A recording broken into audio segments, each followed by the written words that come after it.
এই প্রথম কোনো ছেলে আমাকে এভাবে স্পর্শ করলো। আমার পুরো শরীর যেন হিম শীতল হয়ে গেছে। আমি আগে কখনো এমন কিছু ফিল করিনি।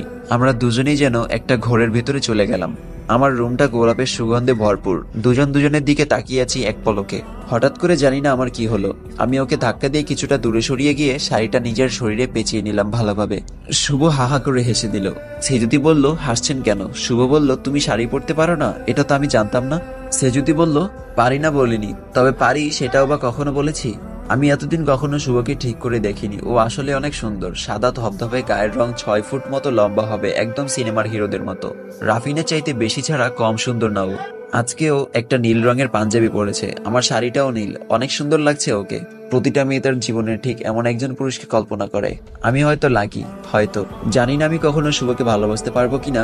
শুভ বলল, সেজুতি কি ভাবছে এত? এই সেজুতি। সেজুতি বলল, না না কিছু না। শুভ বলল, সেজুতি একটা পারমিশন চাইবো, দিবে? সেজুতি বলল, কি? শুভ বলল, তোমার শাড়িটা যদি আমি পরিয়ে দেই? সেজুতি বলল, আপনি? সেটা হয় না।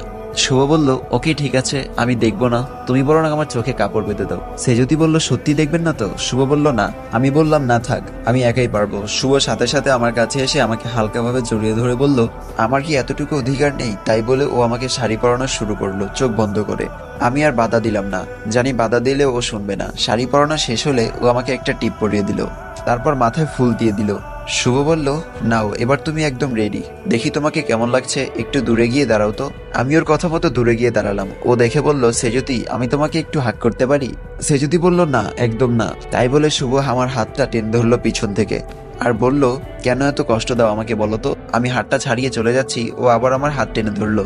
এবার আমার মেজাজ খারাপ হয়ে গেল। বললাম, আপনি কি সত্যি আমাকে ভালোবাসেন নাকি আমার শরীরটাকে ভালোবাসেন? বলা মাত্র শুভ আমার কাছে এসে সপাটে একটা চড় বসিয়ে দিল। তারপর আমাকে জড়িয়ে ধরে বলল, আমাকে তুমি কখনো বুঝতে চেষ্টা করোনি সেজুতি। আমি সত্যিই তোমাকে ভালোবাসি। তারপর সে আমার এতটাই কাছে চলে আসলো যেন ওর নিঃশ্বাস আমার মুখের উপর পড়ছে। আমার খুব অস্বস্তি লাগছিল। শুভ বলল, আমি যদি তোমার শরীর চাইতাম তাহলে ওই দিন রাতেই আমি ইচ্ছা করলে তোমাকে ভোগ করতে পারতাম। কিন্তু একটা কথা মনে রেখো সেজুতি, আমি ভালোবাসি তোমাকে। সেজুতি বলল, আমি আসছি, নিচে ওয়েট করছে সবাই। শুভ বলল, তুমি ভালোবাসো না আমাকে সেজুতি? সেজুতি চুপ করে রইল। শুভ বলল, তুমি কি অন্য কাউকে ভালোবাসো সেজুতি? সেজুতি বলল, ছাড়ুন আমাকে, আমার লাগছে। শুভ বলল, অন্য কাউকে যদি ভালো না বাসেন তাহলে আমি কাছে আসলে তোমার আপত্তি কিসের বলো? আমি শুভর কাছ থেকে নিজেকে ছাড়িয়ে চলে যেতে লাগলাম। ঠিক তখনই শুভ একটা ছুরি দিয়ে নিজের হাত কেটে ফেললো। সেজুতি আবার দৌড়ে এসে বললেন, কি করছেন কি? এতটা অবুঝের মতো কাজ করছেন কেন আপনি? ইস, কতটা হাত কেটে গেল, রক্ত বের হচ্ছে, দাঁড়ান আমি ফার্স্ট এড বক্স নিয়ে আসছি। শুভ বলল, রক্ত পড়ুক তাতে তোমার কি? তুমি তো ভালোবাসো না আমাকে। এই কথা বলে শুভ আবার নিজের হাত কাটলো ছুরি দিয়ে। তুমি যতক্ষণ না বলবে ভালোবাসি ততক্ষণ আমি হাত কাটতেই থাকবো। সেজুতি বলল, পাগল হয়ে গেছেন নাকি আপনি? শুভ বলল, হ্যাঁ পাগল। তুমি জানো আমি তোমাকে কত ছোটবেলা থেকে ভালোবাসি? জানো না তুমি? আমি শুধুমাত্র তোমার জন্য এত বছর নিজেকে প্রতিষ্ঠিত করেছি। বাবা মা আমাকে কত মেয়ে দেখিয়েছে, আমি শুধুমাত্র তোমার জন্য ওয়েট করেছি এতটা বছর। তোমার বড় আপু পুরো বিষয়টা জানতো। এখন তুমি যদি ভালো না বাসো তবে আমার বেঁচে থাকার আর কোনো মানেই হয় না। এটা বলে শুভ ছুরি নিজের পেটে ঢুকিয়ে দিল। রক্ত দেখে সেন্সলেস হওয়ার মতো অবস্থা। আমি দৌড়ে গিয়ে শুভর মাথায় কোলের উপর তুলে কাঁদতে লাগলাম। বাইরে গিয়ে সবাইকে ডেকে আনলাম। সবাই মিলে দরাদরি করে শুভকে হসপিটাল নিয়ে গেল। শাড়িটা মনে হয় আমার শরীরে নেই। জানি না, কিছু মাথায় কাজ করছে না আমার। এদিকে সবাই আমাকে দোষারোপ করছে যে আমার জন্য আর শুভর এই অবস্থা। আমার জন্য আজ এই শুভ অনুষ্ঠানে বাধা পড়লো। চারিদিকে সবাই এইসব বলছে। উফ, মাথাটা ফেটে যাচ্ছে। চারদিকের এত চাপ সইতে না পেরে আমি সেন্সলেস হয়ে পড়লাম হসপিটালের ভেতরেই। জানি না তারপর কি হলো। সেন্স ফেরার পর দেখলাম আমি নিজের রুমে শুয়ে আছি। রুমটা একদম ফাঁকা। নিচে গিয়ে দেখি শুভর বাবা মা আর আমার বাবা মা একসাথে বসে আছেন। আমি নিচে যাবার সাথে সাথে শুভর বাবা মা আমার দিকে এগিয়ে এসে আমার সামনে হাত জোড় করে বলল, সেজুতি মা, তোর কাছে আমরা হাত জোড় করে আমাদের ছেলের প্রাণ ভিক্ষা যাচ্ছি। তুই ফিরিয়ে দিস না আমার ছেলেটাকে। ও ভীষণ ভালোবাসে তোকে। তোকে না পেলে হয়তো শুভ নিজেকে শেষ করে ফেলবে। তুই ওকে ফিরিয়ে দিস না মা। আমি বললাম, ছি ছি মামি, আপনি কেন হাত জোর করছেন? আপনি আমার গুরুজন, ক্ষমা তো আমার চাওয়া উচিত আপনাদের কাছে। আমি আসলে অনেক বড় ভুল করে ফেলেছি। শুভ যে আমাকে এত ভালোবাসে আমি বুঝতে পারিনি। শুভ এখন কেমন আছে মামা? আসাদ মামা বলল, অপারেশন সাকসেসফুল হয়েছে, ডক্টর বলেছে ভয়ের কিছু নেই। আমি বললাম, ঠিক আছে মামা, আপনারা চিন্তা করবেন না, শুভর সব দায়িত্ব আমার, আপনারা শুধু বিয়ের আয়োজন করুন। আমি উপরে এসে রেডি হয়ে রওনা দিলাম হসপিটালের উদ্দেশ্যে। হসপিটালে গিয়ে শুভর পাশে বসে ওর হাতে হাত রেখে শপথ নিলাম, আর যাই হোক আমি আর এই মানুষটার হাত কখনো ছাড়বো না। আমি আর আমার ভালোবাসা হারাতে চাই না। যে আমাকে ভালোবাসে না তার জন্য আর কষ্ট পাবো না আমি, আর চোখের পানি ফেলবো না আমি রাফিনের জন্য। এবার থেকে আমি শুধু শুভকে ভালোবাসবো। আমি বুঝে গেছি এই মানুষটা আমার এক কথায় আমাকে পৃথিবীর সব সুখ এনে দিতে পারে। শুভ চোখ খুলছে হালকা ভাবে। ও চোখ খুলে আমাকে দেখে বলল, এবার তুমি আমাকে ভালোবাসবে তো? আমি বললাম, আপনি কি পাগল বলুন তো? এমন কাজ কেউ করে? আপনার যদি কিছু একটা হয়ে যেত? শুভ বলল, আমার কিছু হলে তোমার কি? তুমি তো আর আমাকে ভালোবাসো না। আমি শুভর হাতটা আমার মুখে বোলাতে বোলাতে বললাম, কে বললো ভালোবাসি না? আমি ভীষণ ভালোবাসি আপনাকে। শুভ বলল, তাহলে আপনি করে কেন বলছো? আমি বললাম, ঠিক আছে আর বলবো না, এবার তোমাকে খুব জলদি সুস্থ হয়ে উঠতে হবে কিন্তু। শুভ বলল, কেন? আমি বললাম, কেন আবার? সামনে তো আমাদের বিয়ে। শুভ বলল, সত্যি বলছো সেজুতি? সেজুতি বলল, হ্যাঁ সত্যি।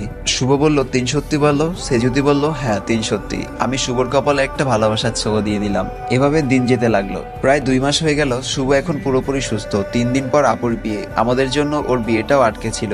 শুভ বিয়েতে হয়তো থাকতে পারবে না। ডক্টর ওকে ফুল বেড রেস্টে থাকতে বলেছে। বাড়িতে বিশাল আয়োজন চলছে। আমি বাড়ির কাজের ফাঁকে ফাঁকে শুভকে দেখতে যাই। ওর খুব মন খারাপ, বিয়েতে থাকতে পারছে না বলে। কাল আপুর গায়ে হলুদ, শুভ থাকছে না, তাই ওর কাজগুলো এখন আমাকেই করতে হবে। আপু এসে বলল, সে যদি আমার 2-3 জন বন্ধু বান্ধবী আসবে বাইরে থেকে, 3টার সময় তুই একটু নিয়ে আসতে পারবি? আমি বললাম, হ্যাঁ আপু অবশ্যই পারবো। ঠিক আছে তুই যা, আমি ওদেরকে তোর ফোন নাম্বার দিয়ে দিচ্ছি, ওরা পৌঁছে তোকে কল দিয়ে খুঁজে নেবে। আমি বললাম, ওকে আপু। আমি একটা জিন্স আর একটা টপস পরে গাড়ি নিয়ে বের হয়ে গেলাম। হ্যাঁ এগুলোই পরি এখন, আমি শার্টও পরি মাঝে মাঝে, তবে এগুলো পরা বাদ দিয়ে দিব, শুভ পছন্দ করে না। আপুর অনেক ফ্রেন্ড বাইরে লেখাপড়া করে, রাফিনও তো করে। এতদিনে হয়তো ওর গফকে বিয়ে করে সুখে সংসার করছে, তাতে আমার কি? এখন আর আমি ওসব নিয়ে ভাবি না। আমি আমার মতো লাইফ পার্টনার পেয়ে গেছি। এসব ভাবতে ভাবতে আমি এয়ারপোর্ট পৌঁছে গেলাম। গাড়ি নিয়ে দাঁড়িয়ে আছি, হঠাৎ করে ঝাপসা চোখে একজনকে হেঁটে আসতে দেখলাম। ভাবলাম হয়তো দেখার ভুল, কিন্তু না, ভালো করে তাকিয়ে দেখলাম ওটা রাফিন। নিজের চোখকে বিলিভ করতে পারছি না। ওর সাথে আরো 2টা ছেলে আর একটা মেয়ে, বাকিদেরও আমি চিনি, ওরা সব আপুর ফ্রেন্ড। রাফিনকে দেখে আমি মোটেও খুশি হইনি। ওরা চলে এসেছে। রাফিন বলল, হ্যালো আমি রাফিন। সেজুতি বলল, হ্যাঁ আমি জানি। রাফিন বলল, আপনি? সেজুতি বলল, আমি সেজুতি। রাফিন বলল, হোয়াট? সেজুতি বলল, জি ভাইয়া। রাফিন বলল, কখনো হতে পারে না, আমি যে সেজুতিকে চিনতাম সে তো। এটা বলে রাফিন হা করে তাকিয়ে আছে আমার দিকে। আমি জানতাম এমনটাই হবে। রাফিন ভাই গাড়িতে উঠবেন নাকি এভাবে দাঁড়িয়ে থাকবেন? রাফিন বলল, অনেক সুন্দরী হয়ে গেছো তুমি, কেমন আছো? কথাটি বলে রাফিন আমাকে জড়িয়ে ধরলো।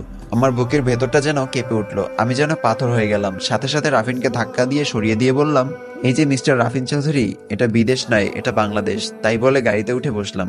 রাফিন আমার পাশে বসতে গেলে সাথে সাথে আমি বললাম, আপু আপনি সামনে আমার কাছে এসে বসুন, আর ভাইয়ারা আপনারা পেছনে বসুন। রাফিন বলল, ড্রাইভ কে করবে শুনি ম্যাডাম? সে যদি বলল, আমি করব। রাফিন শুনে হা করে তাকিয়ে আছে। যাই হোক, বাড়িতে পৌঁছে গেলাম। সারাটা পথ রাফিন আয়নার ভেতর দিয়ে হা করে তাকিয়েছিল আমার দিকে। আজ বিকালে আপুর গায়ে হলুদ। আমি শাড়ি পরেছি। শাড়িটা পরতে খুব ভালো লাগছে, কারণ এটা শুভ কিনে দিয়েছে। শাড়ি পরতে পরতে মনে হলো কেউ আমাকে লুকিয়ে লুকিয়ে দেখছে। পেছন ফিরে দেখি রাফিন। আপনি এখানে কি করছেন? এভাবে লুকিয়ে লুকিয়ে একটা মেয়ের শাড়ি পরা দেখতে লজ্জা করে না? ছি। রাফিন বলল, খুব সুন্দর লাগছে তোমাকে সেজুতি। রাফিন রুমের ভেতরে ঢুকে আমার খোপায় একটা ফুল গুজে দিল, দিয়ে বলল, বিয়ে করবে আমাকে? কথাটা শুনে আমি ওর গালে সপাটে এক চড় বসিয়ে দিলাম, দিয়ে বললাম, আমার মতো মেয়ের সাথে মানাবে না আপনাকে। আমাকে বিয়ে করলে কি বলবে আপনার সোসাইটির লোকজন? আপনি বরং অন্য জায়গায় ট্রাই করুন। বলে আমি রুম থেকে বের হয়ে চলে এলাম। শুভর কাছে যাব একটু। ওর দেওয়া শাড়িতে আমাকে কেমন লাগছে সেটাও দেখতে চেয়েছে। সে যদি বলল, শুভ কেমন আছো? শুভ বলল, ভালো। শুভ বলল, কি হলো চুপ করে আছো যে? শুভ বলল, আমার বউটাকে যে এত সুন্দর লাগছে আজকে সে কি জানে? এটা বলে শুভ আমাকে জড়িয়ে ধরলো, আমার কপালে একটা চুমু দিয়ে বলল, যদি আমি যেতে পারতাম, তোমাকে একা ছাড়তে ইচ্ছা করছে না সেজুতি। আমি ওর কপালে একটা চুমু দিয়ে বললাম, তোমার বউ পালিয়ে যাবে না তোমাকে ছেড়ে, বুঝলে? যদি কেউ কেড়ে নিয়ে যায় তোমাকে আমার কাছ থেকে। আমি শুভকে শক্ত করে জড়িয়ে ধরে বললাম, আমি তো যাব না। বলে বাসায় চলে আসলাম। সবাই নিচে ভীষণ মজা করছে, কিন্তু আমার ভালো লাগছে না। শুভ থাকলে খুব ভালো লাগতো। ছাদে গিয়ে দাঁড়িয়ে আছি, কেউ একজন আমার মুখটা চেপে ধরে চিলেকোঠার রুমের দিকে নিয়ে গেল।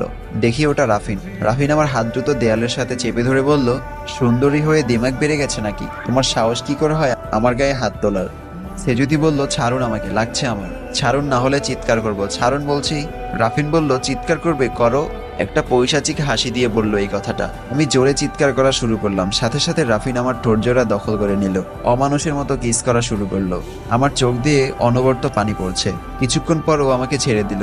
ছি, আমার ভাবতেও ঘৃণা করছে, আপনার মতো একটা মানুষকে আমি একটা সময় ভালোবাসতাম। ছি, কি করে এমন একটা অমানুষকে ভালোবেসেছিলাম সেটা ভাবলেও এখন ঘৃণা লাগছে। আমি রাফিনকে ধাক্কা দিয়ে ফেলে দিয়ে নিচে আসলাম। খুব কান্না পাচ্ছে আমার। ভেবে দেখলাম এবার যত তাড়াতাড়ি সম্ভব শুভর সাথে বিয়েটা হয়ে গেলে বাঁচি। নিচে এসে দেখলাম আপুর গায়ে হলুদ অনুষ্ঠান শুরু হয়ে গেছে। মা বলল, কিরে সেজুতি, কোথায় ছিলি? আমি বললাম, এই উপরে ছিলাম মা। মা বলল, তোর আপু অনেকক্ষণ থেকে খুঁজছে তোকে, যা জলদি। আমি বললাম, আচ্ছা মা। আমি আপুর পাশে গিয়ে বসতেই আপু একটা রাগী লুক দিয়ে বলল, কোথায় ছিলে এতক্ষণ? আমার গায়ে হলুদ আর আমার একমাত্র বোনটাই হাওয়া। আমি বললাম, আপু আসলে রাফিন। ভেবেছিলাম আপুকে বলে দিব, কিন্তু যখনই বলতে যাব দেখি রাফিন হাজির। আপু বলল, ওই দেখ রাফিন, এই রাফিন তোকে খুঁজছে সেজুতি। আমি বললাম, আপু না। রাফিনকে দেখে আমি উপরে চলে গেলাম। এখানে থাকলে জানি না আবার কি করে। উপরে গিয়ে দেখি আমার রুম একদম অন্ধকার। লাইট জ্বালাতে যাব, ঠিক তখনই পেছন থেকে কেউ একজন আমাকে জড়িয়ে ধরে, আমার মুখে হলুদ মাখিয়ে দিল, দিয়ে আমার কাঁধের চুলগুলো সরিয়ে একটা কিস করলো। এটা রাফিন ছাড়া আর কেউ না। ওর এত বড় সাহস কি করে হয়? প্রচন্ড রেগে গিয়ে আমি মুখ ঘুরিয়ে ঠাস করে একটা চর বসিয়ে দিলাম। তারপর রুমের লাইটটা অন করে যা দেখলাম, দেখে আমার মাথা ঘুরে গেল। দেখলাম শুভ দাঁড়িয়ে আছে। তার মানে আমি যেটা ভেবেছিলাম সেটা ভুল, ওটা রাফিন না, এটা শুভ ছিল। কি করব আমি এখন, কি বলবো শুভকে? শুভ আমার দিকে অবাক হয়ে তাকিয়ে আছে, ওর চোখ ছলছল করছে। শুভ বলল, সেজুতি তুমি আমাকে মারলে? আমি বললাম, না শুভ, আমাকে ক্ষমা করে দাও প্লিজ। শুভ, ক্ষমা করে দাও আমাকে, আমি আসলে বুঝতে পারিনি, আমি ভেবেছিলাম রাফিন। শুভ বলল, রাফিন কে? আমি বললাম, না মানে ইয়ে রাফিন। রাফিন আবার কে? কেউ না।